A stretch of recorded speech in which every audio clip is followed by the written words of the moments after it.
నాన్న always under rated. నాన్న మన కోసం ఏం చేశాడో మనకు తెలియదు, ఎన్ని కష్టాలు పడ్డాడో తెలియదు. బికాజ్ నాన్న ఎప్పుడు చెప్పడు, ఎవరికి చెప్పడు, పిల్లలకి పెళ్ళానికి అసలు చెప్పడు. అమ్మల ప్రేమని ఎక్స్ప్రెస్ చేయడం నాన్నకి రాదు. నాన్న ఇంటికి ఎప్పుడో వస్తాడు, ఎప్పుడో వెళ్ళిపోతాడు. బిజీగా ఉన్న నాన్న అయితే రాత్రిపూట ఇంటికి వచ్చి మంచం మీద ఎదుగుతున్న పిల్లలను చూస్తుంటాడు. ఎప్పుడూ పనైనా కాస్త ఇంటి పట్టున ఉండొచ్చుగా అంటూ చిరాకు పడుతున్న అమ్మ మాటలు వింటూ ఉంటాం. పిల్లలు కూడా నాన్నని మిస్ అవుతుంటారు. నిజానికి నాన్నని నాన్నే మిస్ అవుతుంటాడు. పెళ్ళై పిల్లలు పుట్టగానే నాన్న జీవితం నాన్న చేతిలో ఉండదు. మనందరి కోసం నాన్న రాత్రి పగలు పనిచేయాలి. మీ చదువులు, సమస్యలు, చుట్టాలు, పండగలు, హాస్పిటల్స్, బర్త్డేలు, వీటన్నిటితో నాన్న నలిగిపోతాడు. యాంగ్జైటీ, షుగర్, పారాలిసిస్, హార్ట్ అటాక్లు ఇలా ఎన్నో వస్తుంటాయి నాన్నకి. వృద్ధాప్యం వల్ల అనుకుంటారు పిల్లలు. వృద్ధాప్యం ఇంకా రాలేదు. మీకోసం అనుక్షణం కాలిపోతున్న నాన్నకి లోపల హెల్త్ ఎంత దెబ్బతింటుందో ఎవరికీ తెలియదు. నాన్న డాక్టర్ని కలిసిన విషయం మనకు తెలియదు, ఎందుకంటే ఆ రిపోర్ట్లు తీసుకొని ఇంటికి రాడు. తన పిల్లలు గొప్పవాళ్ళు అవుతారని నాన్నకి విపరీతమైన నమ్మకం. అందుకే అప్పులు చేసైనా చదివిస్తాడు. ఆఫీస్ సెలవు పెట్టి స్కూల్లో పిల్లల సీటు కోసం లైన్లో నించుంటాడు. మీరు ఎగ్జామ్ రాస్తుంటే బయట రోడ్డు పక్కన ఎండలో నించుని ఉంటాడు. పిల్లలు ఏదో అయిపోతారని ఆశ. ఆస్తులు అమ్మైనా కూతురి పెళ్ళి ఘనంగా చేస్తాడు. ఎక్కడెక్కడ ఎన్ని సంతకాలు పెడుతున్నాడో మనకు తెలీదు.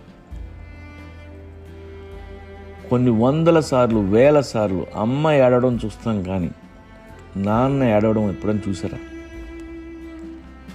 నాన్న కూడా ఏడుస్తాడు, కానీ మీ ముందు ఏడవడం నాన్నకి ఇష్టం ఉండదు. ఎక్కడో ఒంటరిగా కూర్చొని ఏడుస్తాడు. పిల్లలు పెద్దాళ్ళు అయిపోయి ఏదో పని చేసుకునే టైంకి అన్నీ అమ్ముకొని అంతా ఆరిపోయి అంతంత ఆరోగ్యంతో మిగిలిపోతాడు నాన్న. కరెక్ట్గా అప్పుడే పిల్లలు నాన్నకి ఎదురు చెప్పడం మొదలు పెడతారు. అప్పుడు వస్తుంది నాన్నకి ఆలోచన, ఇన్నాళ్ళు నేను ఎవరి కోసం బతికాను, నా కోసం నేను ఏది దాచుకోలేదేమని. నేను అన్న ఆలోచన అప్పటి వరకు నాన్నకు తెలియదు. తిరిగి ఏమిచ్చావు మాకు అని అడుగుతారు పిల్లలు. ఉన్న 2 ఎకరాలు నాన్న పాడు చేశాడు అనుకుంటారు, ఎందుకంటే అమ్మ అలాగే చెప్తుంది కాబట్టి. ప్రతి కొడుకు ఏదో ఒక టైంలో నాన్న నేర్పిస్తాడు, నాన్న గుండెల మీద తంతాడు. అప్పటికి ఏడవటానికి నాన్న కన్నీళ్ళు కూడా మిగలవు, అవి ఎప్పుడూ ఆవిరైపోయి ఉంటాయి. కడుపుని పుట్టిన కొడుకు ఎంత మంచివాడు, ఎంత ప్రయోజకుడైతే అంత బాధ పెడతాడు తండ్రిని. వాడికి ఎంత సక్సెస్ వస్తే అంత ఎక్కువగా తండ్రి నేర్పిస్తాడు. ఇది నిజం. మీ కొడుకు పుడితే వాడి ఫ్రెండ్స్ పేర్లు మీకు గుర్తుంటాయి. బర్త్డే వస్తే కిడ్స్ అందరిని ఇన్వైట్ చేస్తాం, కానీ మీ నాన్న ఫ్రెండ్స్ ఎవరో మీకు తెలీదు. అసలు నాన్న బర్త్డే కూడా మీకు గుర్తుండదు. ఎందుకంటే మీ పిల్లలే మీ ఫ్యూచర్గా ఫీల్ అవుతారు. నాన్న మీ భవిష్యత్ కాదు, కానీ నాన్నకి మీరే ఫ్యూచర్.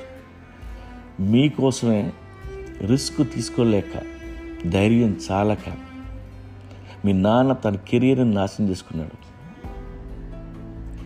మీ మూలంగానే మీ నాన్నలో ఉన్న ఎనర్జీ నీరుగారిపోయింది.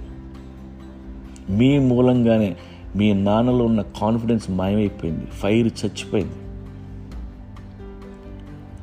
ఎక్స్ట్రాడినరీ అవ్వాల్సిన ఎంతోమంది నాన్నలు జీవితంలో ఆర్డినరీగా మిగిలిపోయారు మీ వల్లే.